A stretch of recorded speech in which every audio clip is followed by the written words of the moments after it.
സുഖമാണല്ലോ അല്ലേ? ഈ ചില കാര്യങ്ങളൊക്കെ നമ്മൾ വേണ്ടെന്ന് വെച്ചാലും അത് നമ്മളെ വിട്ടുപോകുന്നേ. എന്താ ഇപ്പം ചെയ്യാൻ പറ്റുക?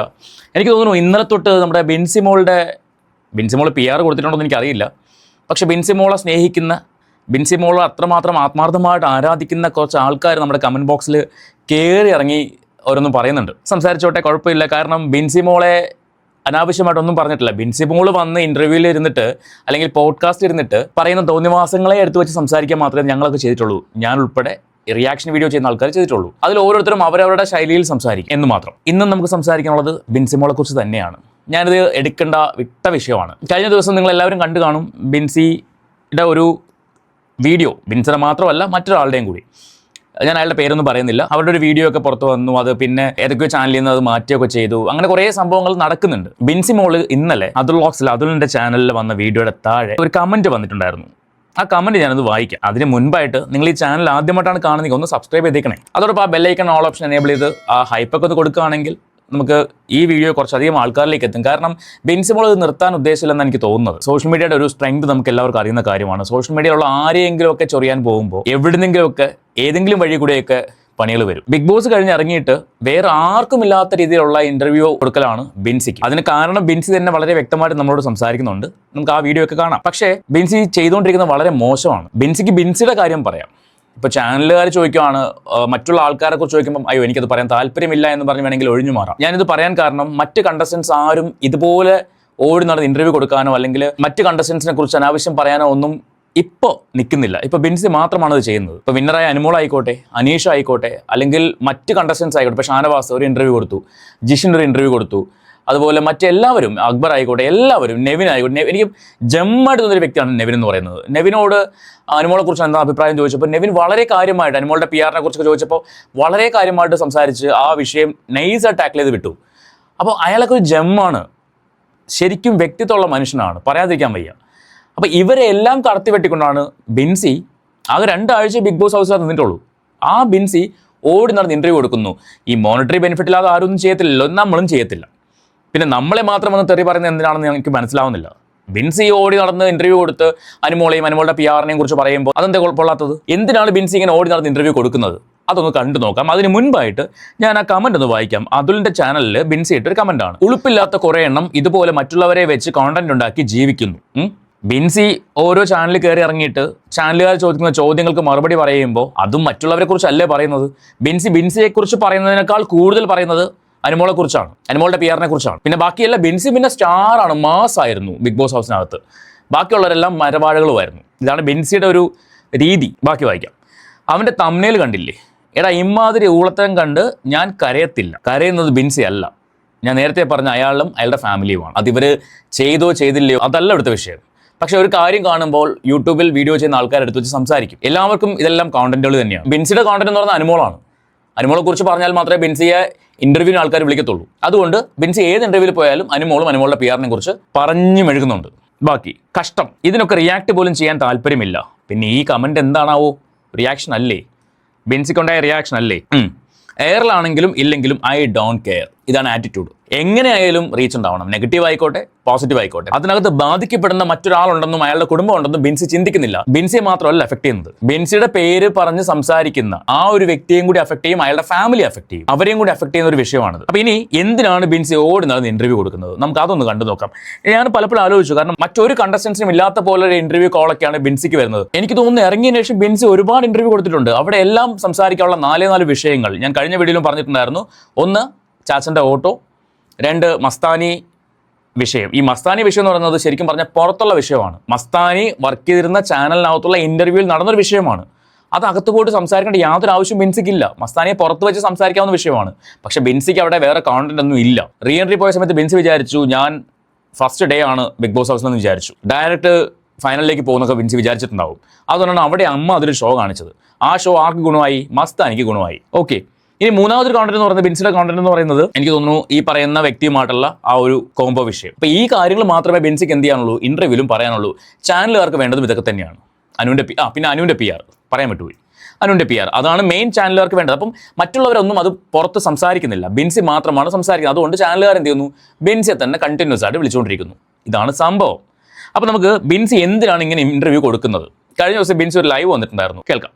കുറ്റം പറഞ്ഞ് ഇന്റർവ്യൂ കൊടുത്ത് ജീവിക്കുന്ന ചേച്ചി മോളെ അത്ര ദാരിദ്ര്യം ഗതികേട് എനിക്കില്ല.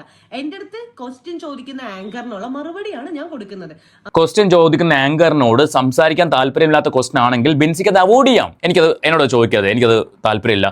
എത്രയോ മീഡിയക്കാർ അനുമോളോട് ഓരോ കാര്യങ്ങൾ ചോദിച്ചിട്ടുണ്ട്. ശൈത്യയെക്കുറിച്ച്, ആദില, നൂർ അവരെ കുറിച്ച് ചോദിച്ചിട്ടുണ്ട്. അനുമോൾ സംസാരിച്ചിട്ടുണ്ടോ? അനീഷ് സംസാരിച്ചിട്ടുണ്ടോ? ബിൻസി സ്വയം വിലയിരുത്തുക. നിങ്ങൾ സ്വയം നാറിക്കൊണ്ടിരിക്കുകയാണ്. ഈ നാറ്റം നിങ്ങൾക്കൊരു മണമായിട്ടാണ് തോന്നുന്നെങ്കിൽ പിന്നെ ഞങ്ങൾക്കൊന്നും ചെയ്യാൻ പറ്റില്ല. ഞങ്ങൾക്ക് ഇതെല്ലാം കോണ്ടന്റുകളാണ്. നിങ്ങൾ എന്തൊക്കെ സംസാരിക്കുന്നോ, നിങ്ങൾ ഏതൊക്കെ ഇന്റർവ്യൂ കൊടുക്കുന്നോ അതെല്ലാം ഞങ്ങൾ എടുത്ത് സംസാരിക്കും. നിങ്ങൾ മോശമായിട്ടാണ് സംസാരിക്കുന്നതെങ്കിൽ, നിങ്ങൾ അനാവശ്യ കാര്യങ്ങളാണ് സംസാരിക്കുന്നതെങ്കിൽ. കഴിഞ്ഞ ദിവസം ഞാൻ എടുത്ത വീഡിയോ എന്തുകൊണ്ടാണ് ഞാൻ ആ ടോപ്പിക് എടുത്ത കാര്യം എന്താണ്? ഏഷ്യാനെറ്റ് എന്ന് പറഞ്ഞ ചാനൽ അഗേൻസ്റ്റ് ആണ് നിങ്ങൾ സംസാരിച്ചത്. മുൻഷി രഞ്ജിത്ത് എന്ന് പറഞ്ഞ വ്യക്തിയുടെ ഇന്റർവ്യൂ ചാനൽ ഏറിയതിലെന്ന് പറയുമ്പോൾ നിങ്ങൾ അവിടുത്തെ കണ്ടസ്റ്റന്റ് ആണ്. അവിടുത്തെ കണ്ടസ്റ്റന്റ് ആയിരുന്ന ഒരു വ്യക്തി അങ്ങനെ ആയതൊരു വ്യക്തി ഒരു വർഷം പോലും ആവുന്നതിന് മുൻപ് ചാനലിന് അഗേൻസ്റ്റ് ആണ് സംസാരിച്ചത്. ഇനി രണ്ടാമത്തെ വിഷയം എന്ന് പറയുന്നത് ബിൻസിയുടെ എവിക്ഷൻ അൺഫെയർ ആയിരുന്നുള്ളത്. ഈ അൺഫെയർ എവിക്ഷൻ എന്ന് പറയുന്നത് ശരിക്കും പറഞ്ഞാൽ ചാനലിന് അഗേൻസ്റ്റ് ആണ്. വോട്ട് കുറയാതെ എന്തായാലും പുറത്തുവിടാൻ പറ്റില്ലല്ലോ. വോട്ട് കുറഞ്ഞത് എങ്ങനെയാണ് എന്നുള്ളത് പിന്നുള്ള വിഷയമാണ്. അത് PR ആണോ അല്ലെങ്കിൽ അല്ലാതെയാണോ അതൊക്കെ പിന്നുള്ള കാര്യം. പക്ഷേ ചാനലിനെ സംബന്ധിച്ച് നിങ്ങൾക്ക് നിങ്ങളുടെ ഭാഗത്തു നിന്ന് അവിടെ വരുന്ന വോട്ടിൻ്റെ അടിസ്ഥാനത്തിലാണ് നിങ്ങളെ എവിക്ട് ചെയ്യുന്നതും അവിടെ നിർത്തുന്നതും. അപ്പോൾ അവിടെ നിങ്ങൾ സംസാരിച്ചത് ചാനലിന് അഗേൻസ്റ്റ് ആണ്. ശരിക്കും നിങ്ങൾക്കെതിരെ നിയമ നടപടി സ്വീകരിക്കേണ്ടത് ചാനലാണ്. അതോ ഇപ്പോഴത്തെ റൂള് അങ്ങനെ ഇല്ലയോ എന്ന് എനിക്കറിയത്തില്ല. ഈ വർഷം മുതൽ അങ്ങനെ ഒരു റൂൾ ഇല്ലേ? ഇറങ്ങിയ ഉടനെ തന്നെ ചാനലിനെയും കുറ്റം പറഞ്ഞ് കണ്ടസ്റ്റൻസിനെയും കുറ്റം പറഞ്ഞ് നടക്കാം ഉള്ളൊരു അനുവാദം ചാനലിൽ നിന്ന് കൊടുത്തിട്ടുണ്ടോ എന്നുള്ള കാര്യം എനിക്ക് അറിയത്തില്ല. നിങ്ങൾക്ക് ആർക്കെങ്കിലും അറിയാമെങ്കിൽ നിങ്ങളത് പറഞ്ഞു തരിക. അപ്പോൾ അതിനെ വെച്ചാണ് ഞാൻ സംസാരിച്ചത്. ഒരിക്കലും എനിക്ക് പേഴ്സണലി ബിൻസിയെ അറിയത്തില്ല. എനിക്ക് ബിൻസിയുമായിട്ട് എനിക്ക് വ്യക്തിപരമായിട്ട് യാതൊരു പ്രശ്നവുമില്ല. ബിൻസിയുടെ ആരാധകരോടാണ് എൻ്റെ മറുപടി. ബിൻസി കാട്ടിക്കൂട്ടുന്ന കോപ്രായങ്ങൾ കണ്ടിട്ടാണ് ഞങ്ങളെപ്പോലുള്ള ആൾക്കാർ ഇത് റിയാക്ട് ചെയ്യുന്നത്. നിങ്ങൾക്ക് ഞങ്ങളോട് ദേഷ്യം തോന്നിയിട്ട് യാതൊരു കാര്യം. നിങ്ങൾ ഒന്നുകിൽ ബിൻസിയെ പറഞ്ഞ് മനസ്സിലാക്കുക. ബിൻസി ഇങ്ങനെ ഓടി നടന്ന അനാവശ്യങ്ങൾ വിളിച്ച് പറയാതില്ലെന്ന് പറയുക. അതല്ലാതെ നിങ്ങൾ ബിൻസിക്ക് ജയി വിളിച്ചിട്ട് കാര്യമില്ല. ആ കുട്ടി സംസാരിക്കുന്ന മുഴുവൻ തെറ്റാണ്, മണ്ടത്തരങ്ങളാണ്. അത് നിങ്ങൾ പറഞ്ഞ് മനസ്സിലാക്കുക. നിങ്ങൾ ആരാധകർ പറഞ്ഞ് മനസ്സിലാക്കുക. കാര്യം ബിൻസി എപ്പിസോഡ് പോലും കാണാതെയാണ് ഈ കിടന്ന് വള സംസാരിക്കുന്നത്. എപ്പിസോഡ് കാണുന്നില്ല എന്ന് ബിൻസി തന്നെ പറയാറുമുണ്ട്, പറഞ്ഞിട്ടുമുണ്ട്. ഇപ്പോൾ കഴിഞ്ഞ ദിവസം ബിൻസി പറയുന്നുണ്ടായിരുന്നു ഞാൻ കുറച്ച് എപ്പിസോഡൊക്കെ കണ്ടിട്ടുണ്ടെന്ന്. കഴിഞ്ഞ ദിവസം മുൻപ് വരെ പറഞ്ഞിട്ടുള്ളത് ഞാൻ ഒന്നും കണ്ടിട്ടില്ല, എനിക്ക് കാണാനുള്ളൊരു മനക്കട്ടി ഉണ്ടായിരുന്നില്ല. കഴിഞ്ഞ ദിവസം പറയുന്നു ഞാൻ കുറച്ച് കണ്ടെന്ന്. ഇതിൽ ഏതാണ് വിശ്വസിക്കേണ്ടത്? നമുക്ക് ഇതിന്റെ ബാക്കി കേൾക്കാം. അപ്പം അനുമോളെ കുറിച്ച് ആങ്കർ ചോദിച്ചു കഴിഞ്ഞാൽ മിണ്ടാണ്ടിരുന്ന് എല്ലാം നല്ലതാണെന്ന് പറയേണ്ട ആവശ്യം ആ ഗതികേടും എനിക്കില്ലല്ലോ. എന്റെ അടുത്ത് ചോദിക്കും. അവിടെയാണോ ഞാൻ നേരത്തെ പറഞ്ഞ പോലെ നെവിനെ കണ്ടു പഠിക്കേണ്ടത്. നെവിനോട് ചോദിച്ചു അനുമോളെ കുറിച്ച്, അനുമോളുടെ PR-നെ കുറിച്ചൊക്കെ നെവിനോട് ചോദിച്ചു. നെവിൻ എന്താ മറുപടി പറഞ്ഞത്? നെവിൻ പറഞ്ഞ ഒറ്റ മറുപടി, ഉത്സവം കഴിഞ്ഞു, ആനയും പോയി, ആനപ്പാപ്പാനും പോയി, കപ്പ് അവരുടെ വീട്ടിലുമുണ്ട് എന്നുള്ള ലെവലാണ് നെവിൻ സംസാരിച്ചത്. കറക്റ്റ് മറുപടിയാണ്. നിങ്ങൾ പക്ഷേ അനുമോളെ കുറിച്ച് ചോദിച്ചു കഴിഞ്ഞാൽ പിന്നെ വാതോരാതെ അങ്ങ് സംസാരിച്ചു തുടങ്ങും. ഞാൻ വീണ്ടും പറയുന്നു, നിങ്ങളുടെ വിഷയം, നിങ്ങളുടെ കോംബോ വിഷയം ഹൗസിനകത്ത് ആദ്യമായിട്ട് സംസാരിച്ചത് അനുമോളല്ല. നിങ്ങളത് എപ്പിസോഡ് കണ്ടാൽ മാത്രമേ നിങ്ങൾക്ക് മനസ്സിലാവത്തുള്ളൂ.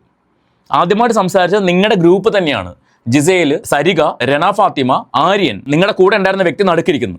ഞാൻ ചോദിച്ചോട്ടെ, അയാളെ കളിയാക്കുമ്പോൾ അയാൾക്ക് പറഞ്ഞൂടെ ഞങ്ങൾ തമ്മിൽ അങ്ങനെ ഒരു ബന്ധമൊന്നുമില്ല എന്ന് അയാൾക്ക് പറഞ്ഞൂടെ? അയാൾ അവിടെ നിന്ന് എൻജോയ് ചെയ്യുകയാണ്. അതിനുശേഷം ഷൈത്തിയും ആദിലയും നൂറയും കൂടി ഷാനവാസിനോട് സംസാരിക്കുമ്പോൾ അനുമോൾ അവിടെ ഉണ്ട്. അവിടെയും അനുമോൾ സംസാരിക്കുന്നില്ല. പിന്നെ ഈ പറയുന്ന വ്യക്തിയുമായിട്ടുള്ള ഒരു സ്ട്രഗിൾ നടന്ന സമയത്ത് മാത്രമാണ് നിങ്ങൾ കാരണമാണ് ഒരു പെങ്കൊച്ചിവിടെ ഇറങ്ങിപ്പോയത്, എവിക്റ്റായി പോവേണ്ടി വന്നത് എന്നൊരു വാക്ക് അനുമോൾ പറഞ്ഞു. അത് തെറ്റ് തന്നെയാണ്, ഇല്ലെന്ന് പറയുന്നില്ല. ആ ഒരൊറ്റ കാര്യമാണ് ആ വിഷയത്തിൽ ആ കുട്ടി സംസാരിച്ചിട്ടുള്ളത്. നിങ്ങൾ പക്ഷെ അതിനെ വളച്ചൊടിച്ച് അവളുടെ തലയിൽ മാത്രം കൊണ്ടുവച്ചു. ഒരാളെ തന്നെ ഇങ്ങനെ ടാർഗറ്റ് ചെയ്യുമ്പോൾ അയാൾ ചെയ്തിട്ടുണ്ടെങ്കിൽ ആ തെറ്റ് അയാൾ അക്സെപ്റ്റ് ചെയ്തു. പിന്നെയും അയാളെക്കുറിച്ച് ഇങ്ങനെ പുറത്തിറങ്ങിയിട്ടും പറഞ്ഞ് ഗെയിം കഴിഞ്ഞു എന്ന് നിങ്ങൾ തന്നെ പറയുന്നുണ്ട്. ഗെയിം ഓവർ, എല്ലാം കഴിഞ്ഞു. നിങ്ങൾ പറയുന്നു പ്രേക്ഷകരൊന്നും വിട്ടിട്ടില്ല എന്ന്. നിങ്ങളാണ് ശരിക്കും വിടാത്തത്. കാണുന്ന ചാനലെല്ലാം കയറി ഇറങ്ങി പറയുന്നത് നിങ്ങളാണ്. അത് ആദ്യം നിർത്തിക്കഴിഞ്ഞാൽ നിങ്ങളെക്കുറിച്ച് നാട്ടുകാർ പറയുന്നതും നിർത്തും. നിങ്ങൾ ഇങ്ങനെ തുടങ്ങിക്കഴിഞ്ഞാൽ ഇതൊരു ശീത സമരം പോലെ പോയിക്കൊണ്ടിരിക്കുകയാണ്. നിങ്ങളും യൂട്യൂബേഴ്സും തമ്മിലുള്ള സമരം പോലെ പോയിക്കൊണ്ടിരിക്കുകയാണ്. ബാക്കി നോക്കാം. എന്തുകൊണ്ട് ബിൻസി ഈ ഇന്റർവ്യൂകൾ കൊടുക്കുന്നു എന്നതിൻ്റെ ഉത്തരം ഇതുവരെ വന്നിട്ടില്ല. കേൾക്കാം. ആങ്കർ എന്ത് ചോദിക്കുന്നത് അതിനുള്ള മറുപടിയാണ് ഞാൻ കൊടുക്കുന്നത്. ഓക്കെ, പിന്നെ ഇന്റർവ്യൂവിൽ എനിക്ക് നല്ലപോലെ പൈസ കിട്ടുന്നുണ്ട്. അത് കാരണം എനിക്ക് എന്റെ കാര്യങ്ങൾ നടക്കുന്നുണ്ട്. കേട്ടല്ലോ, എന്തുകൊണ്ടാണ് ഇങ്ങനെ ഓടി നടന്ന് ഇന്റർവ്യൂ കൊടുക്കുന്നതെന്ന് മനസ്സിലായല്ലോ. അങ്ങനെ ജീവിക്കേണ്ട ഗതികേടില്ല എന്ന് പറഞ്ഞ അതേ ബിൻസി ഇവിടെ പറഞ്ഞു കേട്ടല്ലോ, ഇന്റർവ്യൂവിന് എനിക്ക് അത്യാവശ്യം കാശ് കിട്ടുന്നുണ്ട്, എൻ്റെ കാര്യങ്ങൾ ഓടി പോകുന്നുണ്ട്. അപ്പോൾ ഈ കാര്യങ്ങൾ ഓടിപ്പോകാൻ വേണ്ടി ഇന്റർവ്യൂ ബിൻസിക്ക് ഉപകരിക്കുന്നുണ്ട്. അപ്പോൾ അവിടെ ബിൻസി വിൽക്കുന്നത് അനുമോളയല്ലേ? ബിൻസിക്ക് ആങ്കർ ചോദിക്കുമ്പോൾ പറയാൻ താല്പര്യമില്ലാത്ത വിഷയമാണെങ്കിൽ ബിൻസിക്ക് പറയാം എനിക്ക് താല്പര്യമില്ലാതെ സംസാരിക്കാൻ. പിന്നെ ചോദിക്കുമോ, നിർബന്ധിക്കുമോ? ഒന്നുമില്ലല്ലോ. മസ്താനയുടെ വിഷയം പോലും, മസ്താനയുടെ ആ ഇന്റർവ്യൂ ബിൻസി കാശ് മേടിച്ചിട്ടായിരിക്കുമല്ലോ ചെയ്തിട്ടുണ്ടാവുക. അങ്ങനെ കാശ് മേടിച്ച് ചെയ്ത ഇന്റർവ്യൂ മസ്താന് ചോദിച്ച ചോദ്യങ്ങൾക്കെല്ലാം ചിരിച്ചുകൊണ്ട് മറുപടി പറഞ്ഞിട്ട് പിന്നെ ഞാൻ ഡിസ്കംഫേർട്ട് ആയിരുന്നു എന്ന് പറഞ്ഞാൽ എന്ത് ലോജിക്കാണ് ഉള്ളത്? ഡിസ്കംഫേർട്ട് ആയ ഒരു ക്വസ്റ്റ്യൻ വരുമ്പോൾ അപ്പം അത് കട്ട് ചെയ്യാൻ പറ്റണം, കട്ട് ചെയ്യാൻ പഠിക്കണം. നിങ്ങൾ RJ അല്ലേ? നിങ്ങളൊരു സാധാരണ ഒരു ഓർഡിനറി പേഴ്സൺ അല്ലല്ലോ, ഒരു RJ ആണ്. ഒരാളോട് എങ്ങനെ സംസാരിക്കണം, എവിടെ സംസാരിക്കണം, എവിടെ സ്റ്റോപ്പ് ചെയ്യണം നിങ്ങൾക്ക് വ്യക്തമായിട്ട് അറിയാവുന്ന ഒരു വ്യക്തിയാണ്. നാഴിക നൂറോട്ടം പറയാറുണ്ടല്ലോ RJ ബിൻസി എന്ന്. എന്ത് ചെയ്യുക, അത് പഠിപ്പിച്ചില്ലേ നിങ്ങളുടെ RJ ഇൻസ്റ്റിറ്റ്യൂട്ടിൽ? നിങ്ങൾ പഠിച്ച ഇൻസ്റ്റിറ്റ്യൂട്ടിലോ അല്ലെങ്കിൽ നിങ്ങളെ പഠിപ്പിച്ച ആൾക്കാർ അത് പഠിപ്പിച്ചില്ലേ? എവിടെ ഒരു സാധനം തുടങ്ങണം, എവിടെ കട്ട് ചെയ്യണം എന്നുള്ളത്? മസ്താനി ചോദിച്ച ചോദ്യം നിങ്ങൾക്ക് ഇഷ്ടം അല്ലെങ്കിൽ നിങ്ങൾക്ക് അത് അവിടെ പറയാമായിരുന്നു, എനിക്ക് ആ ചോദ്യം ഇഷ്ടമല്ല, എനിക്ക് ഇഷ്ടപ്പെട്ടിട്ടില്ല എന്ന് പറഞ്ഞ് ഒഴിവായി പോകാമായിരുന്നു. എന്താ അത് ചെയ്യാത്തത്? എന്നിട്ട് അവിടെ നടന്ന വിഷയം നേരെ ഹൗസിൽ കൊണ്ടുപോയി അവിടെ വലിയൊരു ഇഷ്യൂ ആക്കി മാറ്റി എല്ലാവരും മറന്നിരുന്ന കാര്യം പിന്നെയും കുത്തിപ്പോക്കി. വല്ല കാര്യമുണ്ടോ? നിങ്ങൾ ഇൻ്റർവ്യൂ കൊടുത്തോളൂ, ഒരു വിരോധവും ഇല്ല. അവിടെ സംസാരിക്കുന്ന പൊട്ടത്തരങ്ങൾ ഞങ്ങൾ എടുത്തു വെച്ച് റിയാക്ട് ചെയ്യും, അത്രേ ഉള്ളൂ. അതുകൊണ്ട് ഇത് ബെൻസിയെക്കുറിച്ചുള്ള അവസാനത്തെ വീഡിയോ ആയിരിക്കട്ടെ എന്ന് ഞാൻ ആഗ്രഹിക്കുകയാണ്. എനിക്ക് വലിയ പ്രതീക്ഷയൊന്നുമില്ല. എനിവേ, എന്നെ കണ്ടുകൊണ്ടിരിക്കുന്ന നിങ്ങളുടെ അഭിപ്രായം എന്താ വെച്ചാൽ അത് കമൻറ്റ് ചെയ്യൂ. നമുക്ക് മറ്റൊരു വീഡിയോയുമായിട്ട് വീണ്ടും കാണാം.